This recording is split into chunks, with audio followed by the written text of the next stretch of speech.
Welcome, everybody, to our Guts UK webinar, Getting to Grips with Diverticular Disease.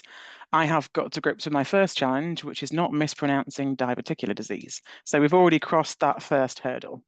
I'm thrilled we're joined, and you can probably see at the top of your screens, by some experts in the condition to help clear up what it is, how it's diagnosed and treated, and what it's really like to live with diverticular disease. Before we kick off, I will introduce myself. I'm Katie Noon. I'm the Chief Operating Officer here at Guts UK Charity. I am just the host and not one of the experts, though, so I'll be navigating us through, but it'll be the panelists you can see alongside me who'll be answering most of your questions and talking to the science side of things and the lived experience side of things. For those who haven't come across Guts UK Charity before, welcome, firstly, and I'll give you a little bit of information about who we are before we start the session in earnest.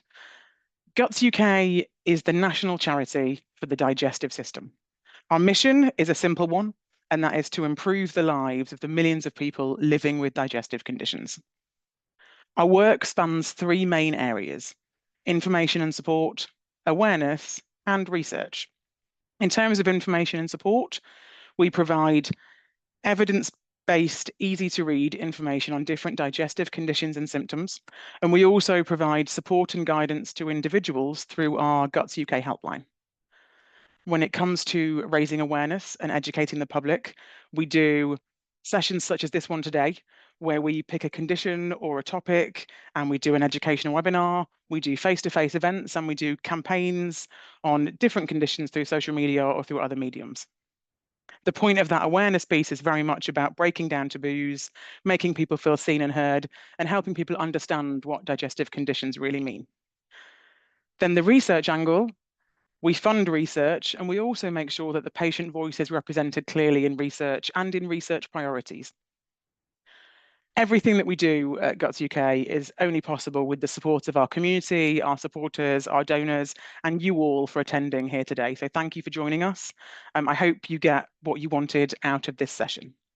In the session, we are going to be covering four main areas. So we're joined by Julie Thompson, who works with me at Guts UK, who's going to explain to you what diverticular disease is. We're also joined by Dr. Johnny Simpson, who is a GP, who's going to be talking a little more about diagnosis and how you get treated for diverticular disease in primary care. By primary care, we mean that first port of call with your GP. We've also got Professor Dale Vimalachandran, who's going to talk about when things get complicated and it might need hospital treatment or surgery. So that next level of kind of concern. We've then got two very kind and very brave patients with us, Linda and Yonald, who are talking about their own lived experience and their treatment diagnosis pathway and how they're managing and living with diverticular disease day to day. So hopefully a packed agenda. There will be time at the end for your own questions. What I would say is ask your questions throughout the webinar. If you use the Q&A function on Zoom, you should see at the bottom a little button called Q&A. You can ask your questions in there throughout the webinar. They will only be visible behind the scenes. They won't be visible to anybody else. So they are anonymous in that respect. We will moderate those questions and ask them to the panelists at the end. What I will caveat is that we can't answer individual specific medical queries, unfortunately. So we'll only be able to answer more general questions. And please try not to share personal information in the questions. If, as I suspect, we don't get time to answer all of the questions, we will download them, don't worry, and we'll make sure that kind of after the webinar, when we share the recording of the webinar, we'll also try and answer as many of those questions as we possibly can with extra information on the website. So I think that's probably enough from me, to be honest. We will move on to our first session, and it is my pleasure to introduce my colleague, Julie Thompson, to talk you through what exactly is diverticular disease. Hi, everyone. So diverticular disease is a condition where small pouches form in the bowel. Usually they form on the lower left-hand side of the large bowel, and in some individuals they can form on the right-hand side of the large bowel. And for a small number of people, they can actually be throughout the large bowel as well. It's probably a good idea for us to just explain a little bit about the terminology that's used when we're talking about diverticular disease, because that can be quite complicated. The words are all very, very similar. So a diverticulum is the small pouch. It's about 1 centimetre in size that sticks out from the wall of the large bowel. A diverticular is more than one diverticulum. And these are permanent unless the affected part of the bowel is surgically removed. Diverticulitis is then when one of the pouches or more of the pouches become inflamed or infected. And diverticulosis just means that somebody has the presence of these pockets. Now, those pockets don't necessarily cause symptoms for everybody, but when they do cause symptoms, they are then called diverticular disease. And this is happens in 1 in 3 people during their lifetime, and it is increasing to 1 in 2. And in the UK, slightly more females are diagnosed than males. Next slide, please. Symptoms of diverticular disease. The most common symptoms include lower abdominal pain, bloating, which there's 2 aspects of bloating. One is a feeling of sort of pressure or fullness inside, and then some people can get an increase in abdominal size due to gas as well. There's a change in bowel habits, so it could have diarrhea and or constipation, and there can be mucus or blood in the stool as well. And it's important to remember that many symptoms of diverticular disease are very common to other bowel conditions, for example, colitis and bowel cancer. And whilst having diverticular disease doesn't have an increased risk over the general population of bowel cancer, it's best not to assume. So any new symptoms should be checked with your GP. Next slide, please. What causes diverticular? Well, it's still uncertain what causes diverticular to develop. The most important risk factor is age. So after the age of 40, they become more common. With increasing age, 2 out of 3 people may develop diverticular during their lifetime. So we know that more people are being diagnosed with diverticular disease, and it's becoming more frequent, especially in people under 45 years of age. And diverticular are more common amongst people with an unhealthy high body weight. Diverticular disease can also be associated with genetic conditions where that might have some effect in the connective tissue in the bowel, and those are Ehlers-Danlos syndrome, Williams syndrome, and polycystic kidney disease. Next slide, please. Thank you, Julie. I can see already that a lot of people are asking the questions, which is fantastic. And somebody has asked, which I forgot to mention. So thank you for asking. This webinar will be recorded, so it will be available afterwards. So if anybody does need to leave early, it will be available afterwards. So thank you, Julie. Really useful overview of what diverticular disease is, and in particular, the different versions of diverticular words. Which I think can confuse a lot of people. So thank you, Julie. We will move on now. As I said, we're joined by Dr. Jonathan Simpson. He is a GP and he's going to talk a little bit about when to seek help and what to expect. Thank you, Johnny. Hi there, everybody. So yes, as Julie mentioned, a variety of symptoms can crop up with diverticular disease, but these are shared by lots of other bowel problems, and it's important if you're worried or if these symptoms are persisting that you should go and get them checked with your GP. So things such as pain, which tends to be on the left-hand side or in the lower left of your tummy, but it can be anywhere. Blood in the poos or on the paper.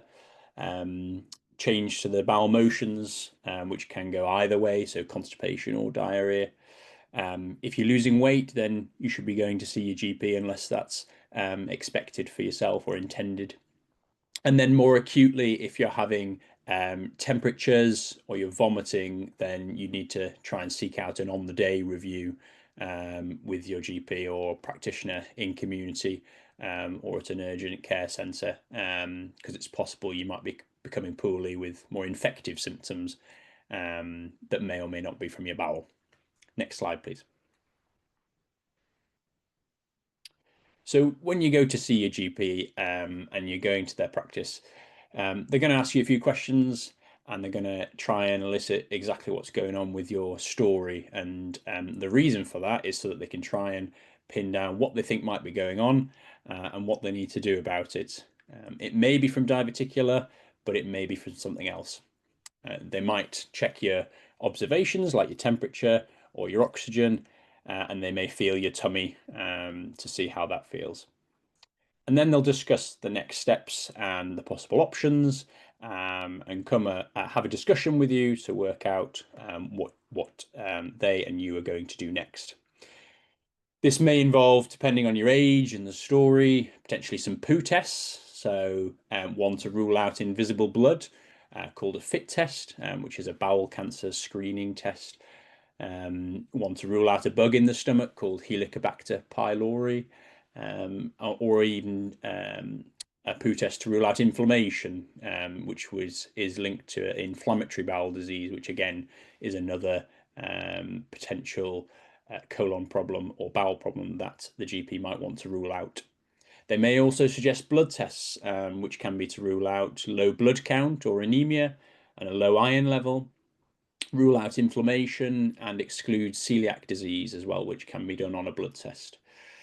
They putting all these together and including the results, they may discuss with you about whether or not a referral to a bowel cancer exclusion pathway might be needed, possibly even getting advice or referring to gastroenterology or the general surgeons, or whether they think a direct access CT scan or a colonoscopy or referral to a dietitian might be needed. So yes, so when you're going to your appointments, try and write down any questions that you have in advance, because you don't want to forget these. And think about asking the GP if you're uncertain or you have any concerns. What do they think might be going on? What are the tests that they've suggested? What are they going to look for? Access is a problem in community and in primary care, so you could ask them if you should book a follow-up appointment in advance for once those tests are done, so that you're not kind of lost in the system or lost to follow-up. And you could ask them, these are the tests you've suggested, so at what point do you think maybe a colonoscopy or a referral might be required? And if they've offered you a medication, you might want to ask, how does this work? Or what time of day would be best to take it? Next slide, please. In terms of a firm diagnosis of diverticular disease, this is going to come from direct looking at the bowel, looking at the inside of the bowel with a colonoscopy, or a shorter version of that, which is called a sigmoidoscopy. And for this, you'll have some strong laxatives to clear out the poo, and then the camera will be passed through the back passage to have a good look round and see what's going on. One of the other advantages of doing this is that if needed, the person doing the telescope test can take samples or biopsies from anything that they may feel is required within the bowel. A different option might be a CT scan, which can, for some people, show up diverticular, maybe not the really small ones, but the ones that are sort of medium or large size will be able to be shown up on the CT scan, which is less invasive and potentially has fewer risks associated with it. Next slide, please. Thinking about treatments and what could be done or what might be suggested by your GP. So one of the things might be they might talk about your diet. So in general, you want to ensure that you're trying to have a healthy, balanced diet with plenty of fiber. And that's because having a high fiber diet is going to allow the poo to be more bulky and therefore pass through the bowel more easily and more smoothly and more swiftly. And it's less likely to get stuck in any of those pouches and get agitated, which is where you might get symptoms from the diverticular. The fiber may include things like whole grains, so oats, brown rice, may include fruit and veg, pulses.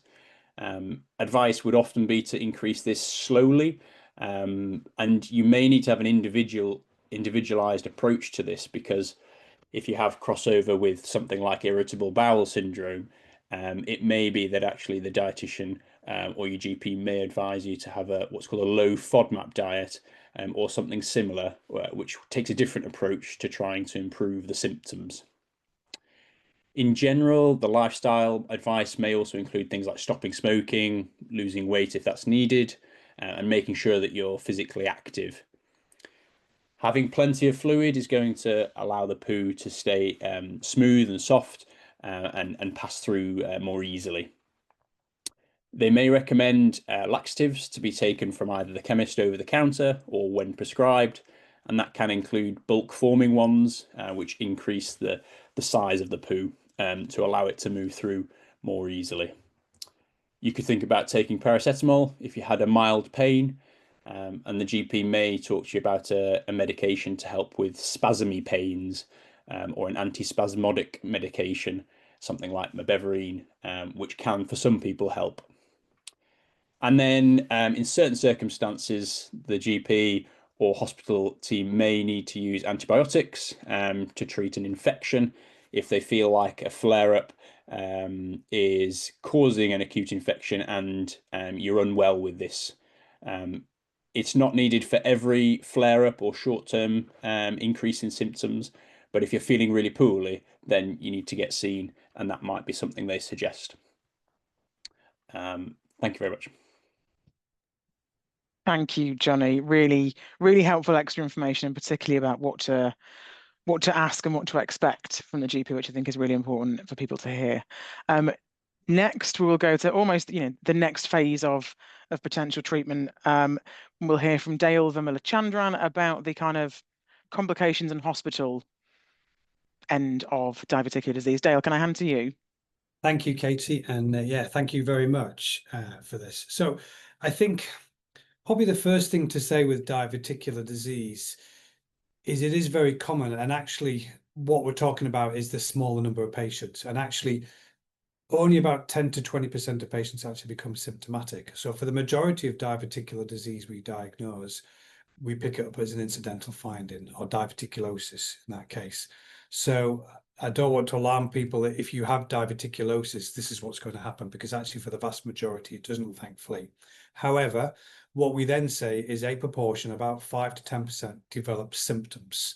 And I can see on the questions that people are asking and the things that we see, broadly speaking, as Johnny was saying, you get symptomatic diverticular disease, which causes a variety of symptoms, which for the majority of patients, again, doesn't necessitate or end up in a hospital admission. That's not to say that they're not very symptomatic from that, but it never gets quite to a level that someone admits them to hospital. Of those patients, then a small proportion still then do end up being admitted to hospital and then come under the care of someone like myself to look after them.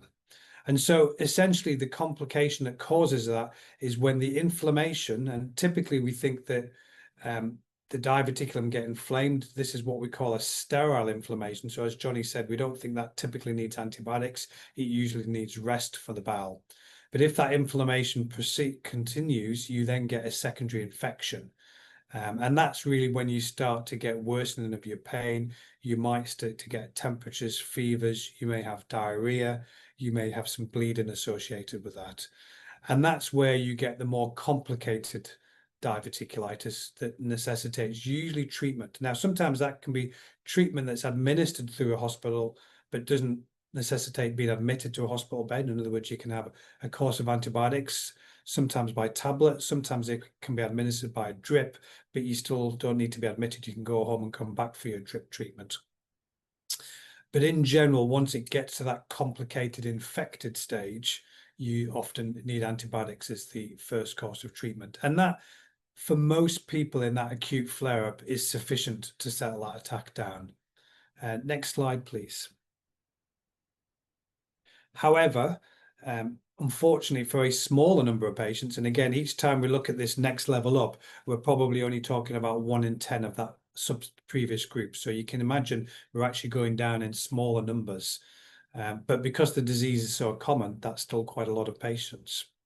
So when the infection spreads further and antibiotics aren't sufficient, one of two things happens. But essentially, both of them result because of the same thing, where there's essentially a perforation of the bowel. The problem with the diverticulum, as Julie described, is they're very thin. they're not the full thickness of the bowel wall. They're just actually the inner line and what we call the mucosa. It doesn't have any muscle around it. So it's actually a very flimsy layer of bowel. So it's very easy to see when it gets inflamed, it can very easily perforate. And essentially when it perforates, it can do it in two ways. It can do it in a pinhole. So it's a tiny little pinhole, which essentially just lets bugs escape. And when that happens, what people have eventually develop is something called an abscess. And they get a collection of pus around the side of the bowel. And that can spread over the period of 4, 5, 6 days. And typically patients present with a lot of pain and a very high fever. They'll typically have a CAT scan as their first scan to look at what's going on. And often we will see that abscess straight away. Now, depending on the size of that abscess, we'll either treat it with more potent antibiotics through a drip. If it's big, and we normally look at around 3, 4, 5 centimeters, if it's that kind of size, we will often put a little drain in, what we call a percutaneous drain. So through the skin, a bit of local anesthetic, you stay awake. You have some local anesthetic inserted into the skin, and then that drain is popped into the abscess to drain it. And that will settle a lot of these abscesses down very quickly. However, the alternative, and we'll come on to that to the next slide, but just carrying on the direction of perforation, is the perforation can be quite big. And I'll talk about that on the next slide about what may happen. The other things that can happen in terms of complication, some people get repeated infections and you get a period of cycles of infection, resolution, infection, resolution. And what that can do eventually is scar the bowel down and cause what's called a stenosis.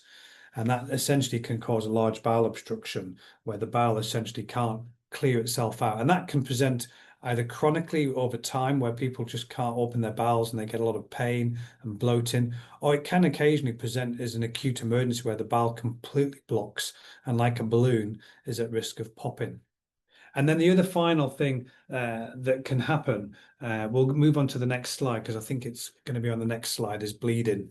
So just going back to the perforation, if the perforation is big, rather than bugs escaping, actual feces can escape, which sounds pretty horrible and unfortunately is, because when feces leaks outside your bowel into your tummy cavity, it causes a condition called peritonitis.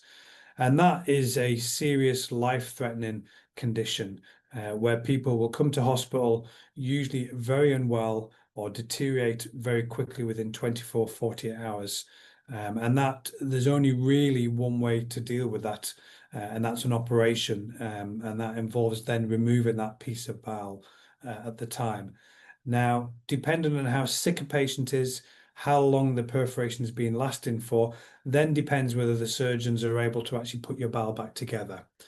In many of these cases, and we know when we've looked around the world and around the country how often that happens, but unfortunately for many people when this happens, they're usually very sick. And so for the majority, and I'm talking maybe 70% of patients, at that time, the bowel isn't reconnected because it won't heal and patients get a colostomy formed. So that's a significant, unfortunately, life-changing event. Those colostomies can be put back together at secondary operations, but often, 6 to 12 months down after that first operation. So that's quite a serious complication.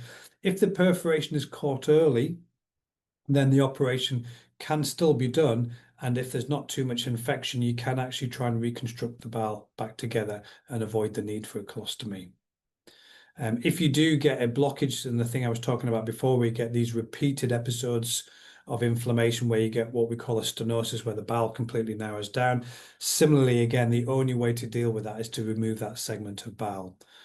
And typically when we do that, and that's often more of a planned procedure, we will try and remove all the diverticulum. And as Julie said, most of the diverticulum are localized to one side of the bowel, so you often can do that. But if you've got diverticulum throughout the whole bowel, which is not uncommon, it actually is quite difficult to remove it without removing the whole of the large bowel. And so there's a trade-off between how much bowel you remove and the symptoms and lifestyle changes that causes versus how much of the diverticulum you want to remove. And then finally, just to finish off, the other complication we see increasingly, the diverticulum occur at the weakest part of the bowel, and that's where blood vessels enter the bowel. And so, of course, when there's inflammation in that segment of diverticulum, the first thing the inflammation encounters is the blood vessel. And so actually the inflammation if it doesn't perforate, it extends into a blood vessel and erodes into a blood vessel, and that's what causes bleeding. And bleeding from diverticular disease can be quite profound and quite shocking. So it often is quite heavy. And again, we'll see sometimes patients come into hospital with severe bleeds. Usually the bleeding will clot off and it will stop if a patient is otherwise well with no other medical problems. Sometimes we'll need to do very clever tests with radiology doctors who put catheters into the blood vessels to essentially seal those blood vessels. But that is often quite challenging. And ultimately, many of these patients, again, equally need an operation to remove that segment of bowel. So I think that's it in terms of the complications, and hopefully we'll have time to talk further. Sorry, one other question. I think, well, we've already talked a little bit about forming a stoma. And I think the contributing factors, as I've said, are really about how severe the perforation is and how sick patients are, what their other medical factors are in terms of other abilities to heal. If patients are on steroids, they're immunosuppressed. Smoking, which can be a common risk factor for diverticular disease, is also a bad risk factor for healing. So there's many sort of what we call patient factors and disease factors that create our decision as to whether we operate. And sometimes that decision to form a stoma will only be done during the middle of the operation when you're asleep. In terms of recovery, again, that also depends on how sick you are.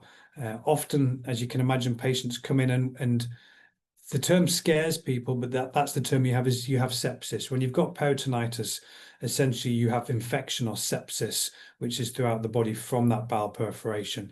And because of that, the organs that are then affected, like the heart, the lungs, and the kidney, can mean that whilst you've recovered from the bowel perforation, those organs then actually need quite a prolonged time of recovery. And so it's not uncommon that if you have surgery as an emergency in this manner, you'll be in hospital for maybe a week or two just to actually get fit enough to come out of hospital. And then for most of the patients I see, you might take somewhere between 3 and 6 months before you feel well enough again. And that may be well enough to go back to work, well enough to get back to normal activities. And in terms of reversing a stoma, we generally wouldn't look to do any kind of further reversal surgery for at least 6 months, because your body needs time to heal, your organs need time to recover. And often once you've had an operation, particularly when it's been a perforated bowel, you get a lot of adhesions and scar tissue inside the tummy.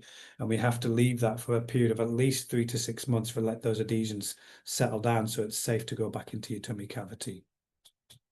It's reversal of Hartmann's procedure, and we know the vast majority of patients who have a stoma for this actually don't end up having them operated on to reverse them, either because they don't want to go through major surgery again, or the risks of that subsequent surgery are just too great. And those risks, again, stem back to healing, development of hernias. If you've lost a segment of bowel because of the diverticular disease, the function ultimately may not be good, which means you may not be able to hold on to your bowels. You may end up going to the toilet 2, 3, 4 times a day. And so for those reasons, both the functional ones and the risk of surgery, probably around 60 to 70% of patients end up not having their stoma reversed once it's been formed. Okay, next slide. Thank you. Thank you, Dale. Really appreciate you taking the time to talk that through. And I will, for everyone on the webinar, reiterate kind of what Dale said, that as we move through Dale's presentation, the chances of those things happening get slimmer and the occurrence gets smaller. So surgery and stomas are by no way an absolute outcome for people with diverticular disease, but it's just important as part of this webinar that we talk through all the possible outcomes and all the possible scenarios. Our next section, now we've heard from our medical experts, is to hear from our lived experience experts. So before we start talking to Linda and Yonald, who I am incredibly grateful have joined us, I want to just kind of cover a few little things just for context. So everyone's experience is different. You're going to hear about 2 very different stories that will likely be different to your own personal experience or that of your loved one or the person you're caring for or supporting. The treatment, the diagnosis pathways can also vary depending on a number of different factors. So there's no right or wrong, there's just different people's experience. And you're hearing from 2 people today who very kindly want to share their stories to help us raise awareness and to help, some of you on the call, I hope, feel a little bit less like you're fighting this battle on your own, perhaps, but it doesn't necessarily mean you will follow the exact same path. So now I've done my bit, I'll start talking to you guys instead. So thank you for joining us. I think to give everyone some context, what will be really useful is if each of you could talk us through kind of when your symptoms started and what they were and how you actually got to your diagnosis. So perhaps Linda, if we can start with you about when your symptoms started and when you got your diagnosis. Yeah, thanks, Katie, and thanks for the opportunity to chat about this as well. I don't actually know clearly. I think when my symptoms started, it's been a long journey for me. When I look back, I know I had a birth injury when I had my first son, who was born in 1991. I was probably about 27 at that point, and that left me with a lot of urgency, which was a bit of a problem. I only really had a problem first thing in the morning because I was quite regular. I didn't have many problems then, and I learned to live with it for quite a while. But as I started to develop symptoms of what I now think was diverticular disease, was probably in my early 30s, I would say. And because the symptoms involved some pain on the left-hand side, as you've heard, and a change in bowel habit. So I was having to go more frequently. I wasn't constipated, but I was having to go more frequently, and the urgency was becoming more of an issue. And then that took me to my GP in my early 30s, and I had a colonoscopy then, and I was told that that was normal. And I was diagnosed then with irritable bowel syndrome, but I was told that there was some diverticular pouches on that colonoscopy result. And because I was told it was irritable bowel syndrome, I got on with it. I completely ignored my symptoms, just managed it as best I could until about the early 2000s, I would say. Things became a little bit more predictable, and I used to have flare-ups where I would get quite severe pain in the left-hand side of my tummy, to the point where I sometimes couldn't walk straight up. I had to sort of hold my stomach because it was so painful, and then I'd get like sort of bouts of crampy pain on top of it that were just excruciating. And the change in bowel habits as well, and that would last for a couple of days, and I'd feel pretty awful. But in my head, I was dealing with irritable bowel syndrome, and I just had to get on with it, and I completely ignored it until probably about 2015. I had a really bad episode in work, exactly the same symptoms. And my team that I work with, I work in the NHS, said that I looked dreadful. They made me get some blood tests done and sent me home. And then I was summoned to see my GP with the results of those blood tests. And I was told off for being in work when I was so poorly, and that actually I had diverticulitis, and I was given some antibiotics at that point. So I was probably first given that diagnosis in 2015. So I was probably in my 50s by then. So a long journey for Yeah. you, Linda, to just get to diagnosis, right? With a lot of different symptoms that you've struggled with in between. Yeah. Thank you for sharing it. Really appreciate it. And everybody listening, I think there's some learning in there about when to seek help and not plowing through work when you're really poorly. And a more general lesson. Yonald, I know your journey was actually quite different. So great to hear from you about your symptoms and how you got diagnosed. Yeah, and thanks for having us all on this. Appreciate that. Yeah, it was very different from Linda. Mine was shorter and quite dramatic at the time. It was about a year and a half ago. I had quite some bad abdominal pain for about 48 hours and wanted to brush it off. And my wife said, "I'm going to ring 111." I said, "Don't worry about it. It's bank holiday. I'll sleep it off." And then she did. Ended up she rushed me to hospital, and by that point it was quite bad. Lots of pain, vomiting in the car, etc. So got to A&E, spent about 12 hours at A&E. Lots of tests, can't remember all of it. And effectively the conclusion was that I had diverticulitis and I'd perforated my colon, just like Dale just explained. And interesting enough, they gave me a choice to either go on a drip, antibiotic drip for a few days, or having part of it removed. My view was, well, I can't make that decision, so they helped me make that decision, and I eventually had about 30 centimeters removed from my right hand side. But yeah, it was quite fairly dramatic. Not obviously, Linda had a longer journey with it all. We discussed it last week. Mine was quick. And yeah, I was operated on, emergency operation, within about 24 hours after I first had symptoms. So yeah, it was fairly Thanks, quick. Yonald. And looking back, do you think you had any symptoms prior to your kind of episode, or anything in particular that you think? Might have caused it. No, we looked into what might have caused it, and as per the presentation earlier, it's difficult to find a cause. I had 4 lots of antibiotics because of chest infection running up to it. They think it might have had something to do with it, but symptom-wise, no, it was literally 24 hours bad and Just a all and rapid. nothing, and yeah, it was quick. Yeah, yeah. Great, thank you. And you talked a little bit there about your treatment as well, and we'll come to that separately. What I would like to hear, because you both had very different journeys, is when you got your diagnosis, how did it feel? And different journeys, different lengths. Linda, how did it feel when you were kind of finally told, right, this is what you're dealing with? So for me, it made sense because I'm not entirely sure that I ever had irritable bowel syndrome, in all honesty, because in between my flare-ups, very well, I just had these episodes. So for me, it was actually reassuring in many ways. I know that sounds really strange, but it was really good for somebody to tell me what they thought was going on. At that stage, it made sense. So I was quite glad to get that diagnosis, I think. We hear that a lot with digestive conditions. When you kind of get the final diagnosis, it's actually a bit of reassurance. And Yonald, how about you? Yours was obviously a slightly different experience. Yeah, it was mainly shock and sort of denial in terms of, well, it can't happen to me. I felt fairly fit and did lots of sport, etc. Yeah, shock. It was quite a big shock, really, mainly. I Great can support imagine. in hospital, family, etc. But yeah, it was quite a shock. It's a key Thank word, you. I think. Yeah, I can imagine. And then when it comes to your treatment, you've touched upon it a little bit there, Yonald. Kind of in hospital, you obviously had part of your bowel removed. And then your recovery in hospital, how long were you in hospital for after kind of your operation?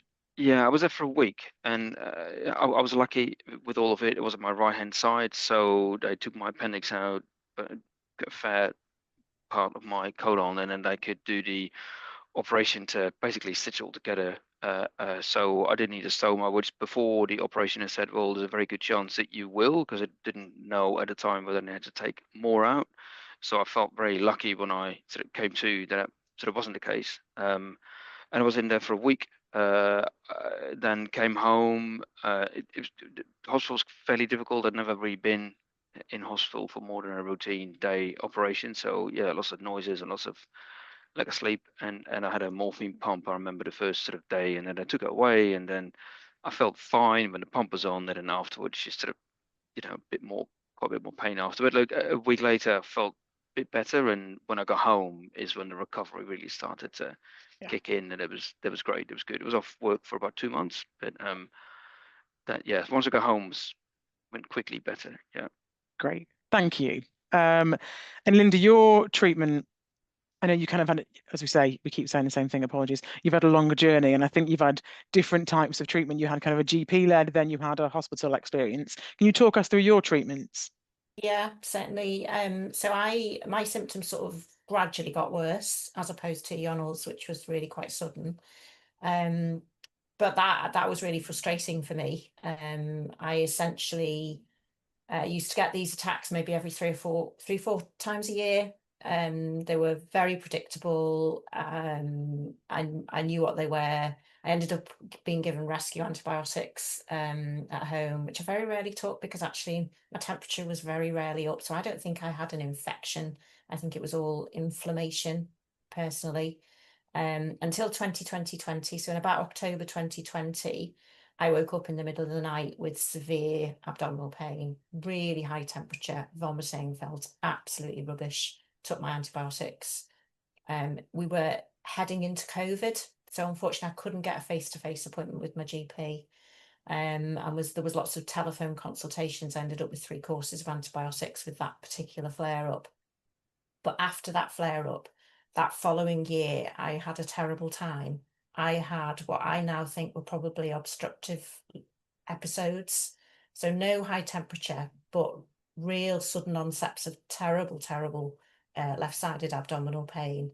I was beginning to feel a lump in the left side of my tummy that during these flare-ups, it was just agony to touch. When I had these flare-ups, I couldn't eat, and I soon realised that if I rested the bowel and just took clear fluids, that things would settle down a little bit for me, and I was beginning to lose weight. And I was talking to the GP over the telephone and trying to get sort of consultations about this, but nobody was really worried about me. And that was in the October. It took till the June the next year to actually get a face-to-face appointment with my GP. And when I actually saw him, he was really worried. He was worried about my weight loss, and he was worried about, when he was examining me, what he was feeling. And he organised for an urgent colonoscopy to be done, which I had, and that came back as showing that my bowel was very narrowed and twisted. But unfortunately, I was referred back to the GP, and I remember the GP calling me up to say, "So are they going to see you?" And I was like, "No, I think they've referred me back to you." And he was like, well, I don't quite know what I can do with a narrowed and twisted bowel. So he then tried to refer me to the colorectal team to say, this lady's getting into trouble, she's losing weight. And that referral got rejected by the hospital because apparently they don't look after people with diverticular disease in the hospital setting. It's just a primary care thing. And I remember saying to the GP, "I'm going to end up in A&E as an emergency. This is what's going to happen." And he did agree with me, but felt a little bit tied, didn't quite know what else he could do. And then eventually I ended up I was getting these episodes regularly now, so at least once a month, lots of periods of time where I couldn't eat. I was losing more and more weight, and then I saw a different GP who decided that we should maybe go down the gynae route, because if the colorectal team weren't particularly worried about my bowels, and maybe it was something different. So he referred me down the gynae route on a 2-week pathway, thinking that it might be something malignant. And so I was seen quite quickly, thankfully, by the gynae team, who reassured me that it wasn't gynae related, but they did do a CT scan of my tummy, which suggested that I might have bowel cancer. And I had a phone call to say that I might have bowel cancer, and that they were worried it might already have spread to my lymph nodes in my tummy. And so I was referred urgently to the colorectal team. They must have discussed me, I think, at their MDT, and they asked for a repeat sigmoidoscopy to be done as part of their sort of like figuring out what was going on. So, and that was all done very quickly. So we were now in that sort of like, cancer sort of pathway, and it was all very traumatic. And I took my bowel prep for that sigmoidoscopy about 7 o'clock the evening before, as directed, followed all the instructions. And normally, for those of you who were listening, you'll know if you've got to take that horrible bowel prep stuff, normally within about 20 minutes, you can't move from being near a toilet. And I absolutely passed nothing. I didn't even pass a puff of wind. And I knew within a couple of hours of taking that bowel prep, I was in deep trouble. And I got rushed to A&E. So I was probably in A&E by about 11 o'clock that night. I was told in A&E, had a repeat CT scan in A&E, and the doctors told me that the tumour that I had blocked my bowel, and that I was in serious trouble. And I was taken to theatre the next day. So by 8 o'clock in the morning, I was in theatre having a Hartmann's procedure. So all very shocking, very rushed. I woke up the next day with a stoma, no time to prepare for that. So huge life-saving surgery. So yeah, bit of a traumatic journey in the end for me. Yeah, and we've talked a little bit about everyone having a different experience, and you both ended up having surgery, obviously with slightly different outcomes and different ways of getting there. And I'm going to, Linda, while we're here actually, because Dale touched upon it in his presentation, you haven't had your stoma reversed, have you? No, and I don't want to. I'm one of those statistics that don't want to. I've learned to live with my stoma quite successfully. I do everything that I want to do, and I think, when I think about it, I'm absolutely convinced I had a birth injury and some urgency before all of this started, and I'm absolutely terrified of, one, having lots of complications, two, going through a big operation again after being through what I've been through, and ending up being incontinent. And I don't want to take that risk, and I'm living quite successfully with my stoma. Which leads me beautifully into my next question. Thank you, Linda. It's almost like we practiced this. So I'd like to hear from both of you about what it is like living now. So you are now living with diverticular disease. You've been through, an interesting experience. Linda, you're now living with your stoma. How is it day to day kind of living with diverticular disease for you now? Well, I feel my diverticular disease is gone because I had my surgery and it was removed. So my recovery has all been about recovering from that surgery. And I would say it probably took me about 6 months to get back to work, probably 12 months to feel well again. And I do feel that I feel better now than I've felt for many, many years. And I think because that chronic inflammation or whatever that was going on is now gone. So I'm running, I'm keeping fit. I'm probably fitter now in my 60s than I've ever been in my entire life. So it was a long journey, not gonna lie, it was a long journey, and part of it was difficult getting used to a stoma, but I am where I am now, living very successfully with it and feel great. Thank you. And that comes across. Thank you, Linda. And Ronald, how about you? Your recovery and how you're coping now? Yeah, so I was off for 2 months. That was tricky, get back to sort of normal. Where am I now, 18 months later? I think I'm 95% there. Whether I get to 100%, I'm actually not too sure, but it's okay. You know, I can do sort of nearly everything. The biggest impact really is because it's all a bit, you know, obviously there's less colon, if you like. So I can't eat like big meals. So it's more little and often. If I do at times eat a bit too much, which, you know, you just do because you forget, you're out with family, friends, maybe on holiday, there's a bit of stomach pain that comes back, which does, yeah, at times last about 24 hours, which then stops you from having a good time, because often these things happen when you're on holiday. So, you know, you live and learn. But yeah, look, it's all good. Apart from that, the stools are different, clearly from before. The part that I've taken out, I was explained, is the water management side. I was explained that you know, it takes out lots of water to the right hand side, which is now happening less. Yeah, stomach cramps at times once a month, a night on average, and when I eat a bit too much, so that's why I'm calling it out. It's a sort of 95% there. But look, I still think I've been very lucky. I had amazing support at NHS. Obviously, then went on to Guts UK, who've also been brilliant. Hence, being here in sort of advice from a diet perspective, all the way to, you know, what's best to do in your first couple of months, and after that. And there were some great stories that I've read on your website of other people that had it, which is really helpful. Moral support as much as anything. So yeah, I'm happy where I'm at. And if I get a bit closer to, if I get to 96, 97% at one point, brilliant. If not, again, all still very, very lucky. Yeah, I'm good. Thank you, Ronald. And we talk at Guts UK, one of the things we often talk about is the kind of, with digestive conditions in particular, the symptoms are often, they're not particularly glamorous. They're not the things we want to talk about, right? And sometimes the complications afterwards cannot be the things we talk about over the dinner table. I'll come to you, Linda, actually, because you had the longer journey. How did you find talking to friends and family about your symptoms and why you were going to the GP and what diverticular disease is? I think I've chosen to be quite open. So my sort of family and friends all knew what I was going through in the run up to my surgery. And then after my surgery, having the stoma, I've chosen to be quite open about that too. And I know that's a very personal decision and some people wouldn't, but I've chosen to be quite open about it. I found it quite helpful. You know, particularly because with a stoma, you can make noises that you can't control. And so I just find it easier when I'm in work to just make sure that people know. So if it does make a noise, everybody can have a giggle together and we make light of it, rather than everybody thinking, oh gosh, what happened there?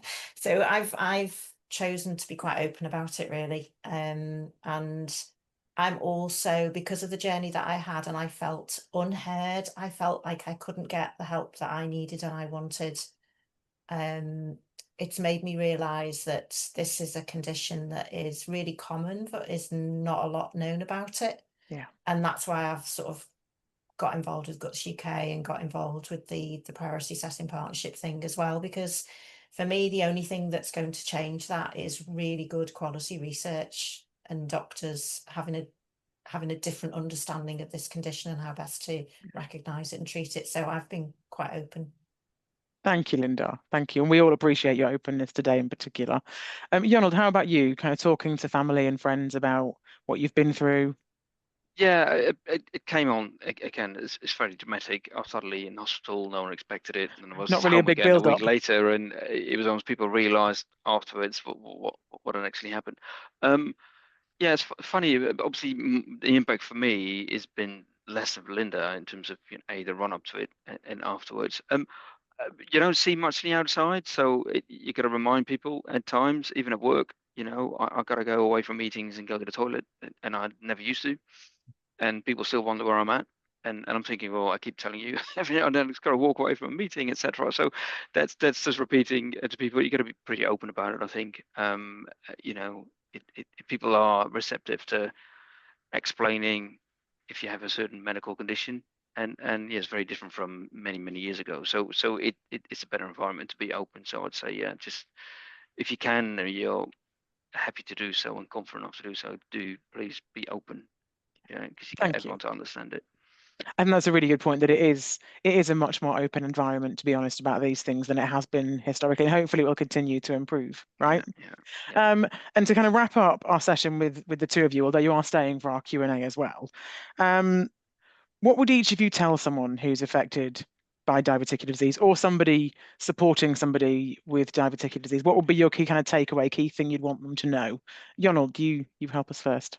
Yeah, I'd say clearly get help. I did the typical, and I'm stereotyping, I did the typical blokish, stubborn, I'll be fine type of thing, and my wife dragged me into yeah, get help. What I did find interesting is that there's there's not a lot of people that know about the disease, even in the medical world. I had lots of nurses and doctors around me in the first 24 hours, and there was a few that were brilliant, and they're all brilliant, but they didn't all know what to do with it, what these symptoms were, and how to deal with it. So it's not as known a condition as lots of other medical conditions. So do probe away, ask for second opinions, knock on the right doors, and if you do think you don't get the right answer, then ask again. That's what I've sort of learned, even post the operation. Got various different bits of advice, and you got to find your way through that. And I'm by no means a medical person, so it takes a while to sort of find your way through that. So I'd say, yeah, be pretty robust in asking the questions, and if you're not satisfied with the answer, ask again, ask Okay. someone else, that sort of thing. So Thank you very much. And Linda, how about you? What's your kind of takeaway thought?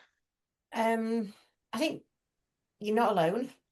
It's very common. Lots of people have this condition in its various sort of forms. I don't know if that's helps or not, but you're not alone.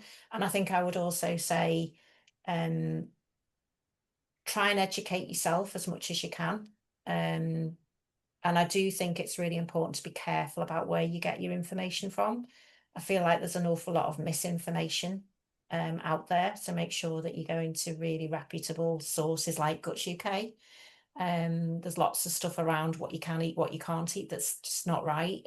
So just be careful about that and what you're looking at. And make sure that and I absolutely agree with you, Arnold, make sure when you go to the GP that you are clear about how you describe your symptoms, keep a symptom diary, and advocate for yourself, because there is a bit of a brick wall out there sometimes with the medical profession, who just see this as a disease of old age. It's a disease that's just managed in primary care. So be prepared to gently and pleasantly and in the right way advocate for yourself. Thank you both. And hopefully, to those points about advocating yourself and finding the right information, this may have helped some people, because we've now had kind of hearing from you two, but also hearing from Johnny and Dale and Julie will hopefully have helped bridge some of those gaps.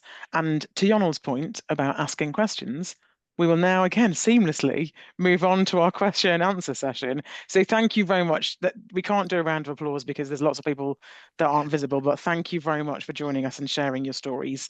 And if you could stick around for the Q&A in case there are questions about your experiences, that would be amazing. I will now welcome back Johnny and Dale. Thank you to those of you. There's a lot of you that have asked questions, so thank you very much for your engagement. As I said at the beginning, we will moderate them. So Julie is going to kind of pick the questions, group them together where possible, ask them of our specialist panel. And if we don't get to them and they're not individual and very particularly specialist. We will kind of cover them separately because I have a feeling we're probably going to run out of time. So without further ado then, Julie, questions from you. Right. So yeah, like I said, there have been some that have been answered through the session. I will sort of pick a few to ask. So there's been a couple of questions, and I don't know whether Johnny or Dale, this might be for you.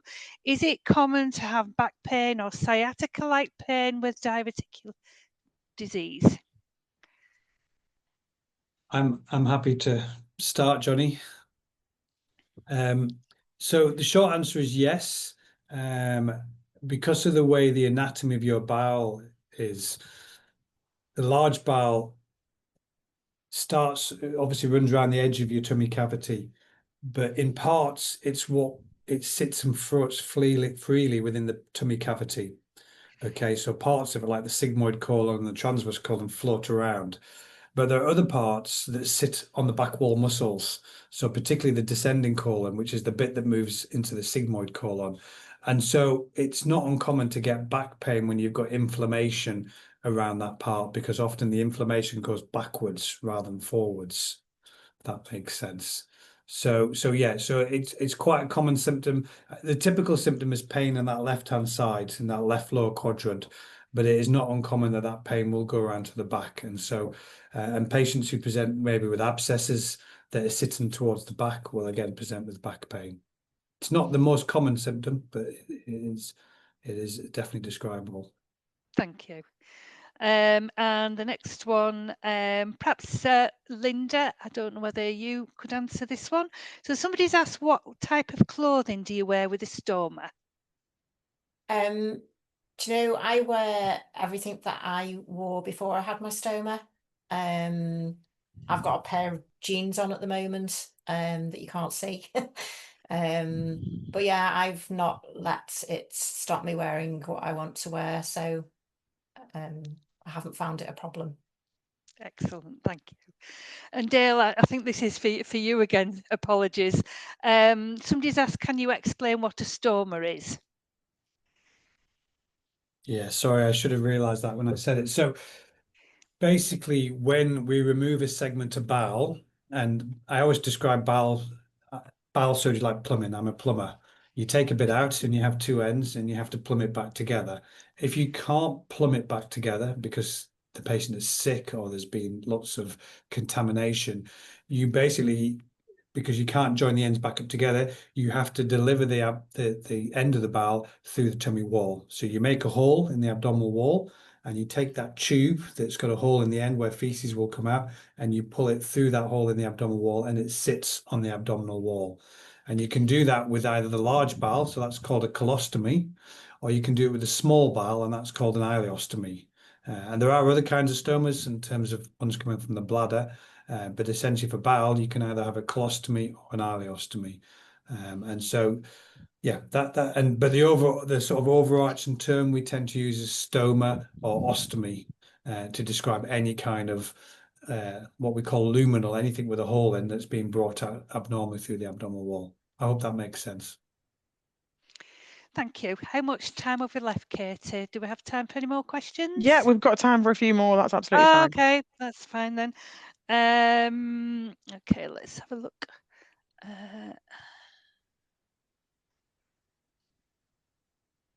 So I think there have been a few, just glancing through it, about having pain every day. Is yeah. that a normal symptom? How would people handle it if they're having recurrent pain every day? Johnny, you're going to Yeah, thank shall I you. go for it? So some people can have a lot of symptoms and not necessarily have severe complications like Dale will be talking about. And that could potentially mean pain every day. I suppose the first thing is just to make sure that this is purely down to diverticular disease, not missing anything else. And then you could think about trying the paracetamol or the spasm medications that I talked about. If things have got worse and there's been a progression over time, again, you might want to work out, well, why is that? Is the disease getting a lot worse? Is there a narrowing starting to happen, like Linda was describing? Anything else like that? assuming that you're well and you're not having temperatures or becoming sick. And if this is more of a chronic, stable, recurring pain over a long period of time, then potentially you might need to get sort of pain specialists involved, or even refer to the gastroenterology team, who are the medical doctors for the bowel, or refer to somebody like Dale, who's one of the surgical doctors, to see if anything surgical might need doing. Thank you. Thank you. There's an interesting question here. How often does diverticulitis reoccur? Would a high fibre diet and losing weight reduce the chance of reoccurrence? I'm happy I can try and answer that one. It's a difficult one to answer that. Oh, sorry. No, it's fine. So I think, how often does it recur? I mean, patients who have recurrent symptomatic disease, by definition, often have this, as Linda described it, almost these monthly attacks. I suppose recurrence after having treatment, I guess, might be the question. In other words, if you have a bowel resection, what are the chances of the diverticular disease coming back? It's not zero, because, as I said before, it depends how many of the diverticulum you remove. So if you've had sort of significant treatment, either drainage of an abscess or even a segment of bowel removed, it's obviously much, much less common once that's been done, but it is still theoretically possible to develop recurrent diverticular disease if you have diverticulum still left there. So that's certainly a possibility, but it's difficult to give an exact number because it really depends individually on what treatment a patient has had. And sorry, the other question was, Julie, was how do you prevent? Would weight loss and eating a high fibre diet prevent a recurrence? So again, difficult to know. I think we've assumed that weight loss and a sedentary lifestyle are associated with diverticular disease, and that's what historically we've seen, but increasingly we don't see that. I think once you've got diverticular disease, the benefit of losing weight, if anything, is if you end up having surgery, because you won't reverse the changes of diverticular disease once you've got it. So losing weight at that point won't make any difference to your diverticular disease, but what it will do is make you fitter overall for either further treatments if you need them. The fiber issue is a complicated one again, because historically we were always taught people get diverticular disease because of low fiber. That's where historically this whole being came from the 1960s when people looked at it. But increasingly we think it's a combination of genetic factors. It may be dietary factors. It's probably to do with the immune system and microbes. And so because of that prevailing theory that you have a high fiber diet and it'll all go away is shown it doesn't always work, unfortunately. For some people it does, and there are some people who I see and say, yeah, absolutely, if I stick to these certain fibers or avoid skin seeds and pips, which is what we were typically taught, this indigestible fiber. But again, my experience is for many patients that doesn't work, and that's probably because we don't understand enough of the biology as yet. Thank you. How are we for time, Katie? We're okay for now. We can fit Okay. a few more in. You have a look, and I've got one lined up. So I've got one here, and I think Great. there's some sort of personal aspects to this. So it's quite an important question though, so I am going to summarize it, and I could probably answer the question actually. So it's about sometimes people have other aspects of the diet where they can't necessarily follow a high fiber diet, and the person's asking what diet would be recommended in that situation, and I think that's a very personal sort of situation, and therefore it needs a personal treatment. So I'd absolutely advocate you should ask to see a dietitian in that situation, and they would be able to tell you how to manage both conditions. Thanks, Julie. There've been a couple of questions. Sorry, there's been so many questions, everybody, that I'm having to scroll through them about repeat perforations. So does having a perforation make you more likely to have another one? What's the risk factor about having multiple? And that's probably for you, Dale. Yeah. So again, as I said, it's not that common, is the bottom line. When I've seen, if other than, remember I talked about two types of perforations. There's mini pinhole perforations where you get an abscess. So if you have a mini perforation or a pinhole perforation and have an abscess, and that's treated conservatively with antibiotics or a drain, then we know that about 1 in 4 people will get recurrence of further abscesses, further infections, because you haven't really treated the underlying problem, you've just treated the abscess. So in that setting with a micro perforation, the recurrence rate is quite high. If, however, you have a large perforation and you have an operation to remove that segment of bowel, the chances of having further perforations are generally quite slim, accepting that you may still have some diverticulum left in the bowel if it's not all removed, and accepting that that may cause symptoms.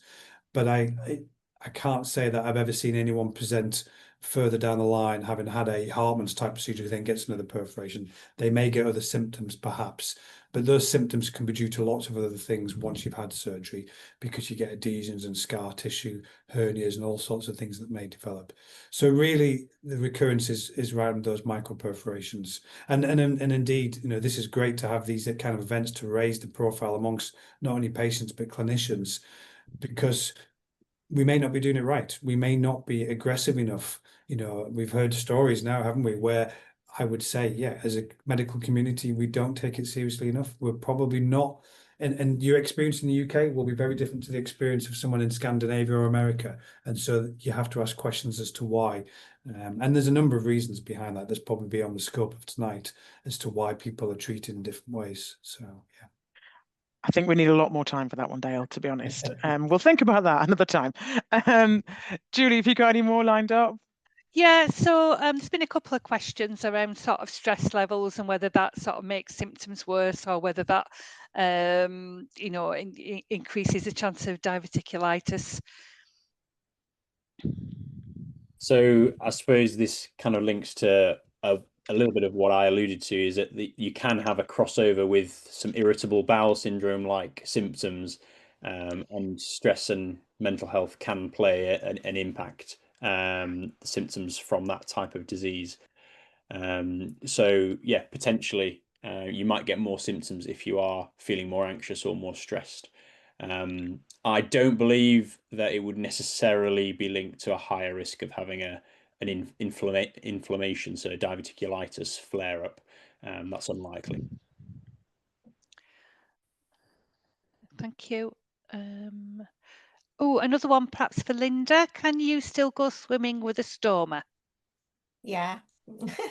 Yeah, I do. I feel it's funny, isn't it, when you have a life-changing event, it does make you sort of re-evaluate your life. So I made lots of changes round about that time. I work part-time now.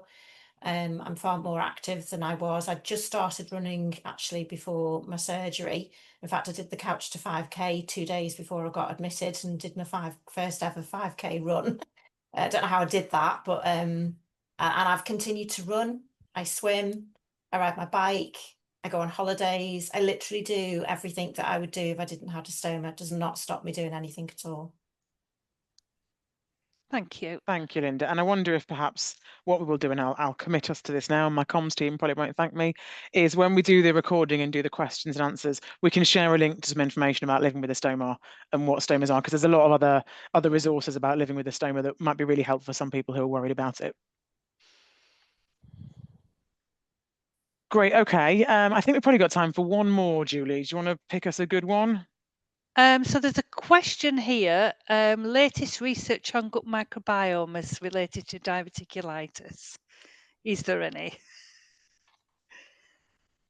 I can again try and answer that, but I'm afraid I haven't got a good answer for it. The prevailing theory now is that diverticular disease is a combination of the microbiome. They call it dysbiosis, or altered microbe levels, along with a sensitivity of the bowel wall, along with diet and things that flare it up. So it's an area that we're very interested as researchers about trying to alter that microbiome, and it's an area that is currently under investigation about whether you can manipulate the microbiome.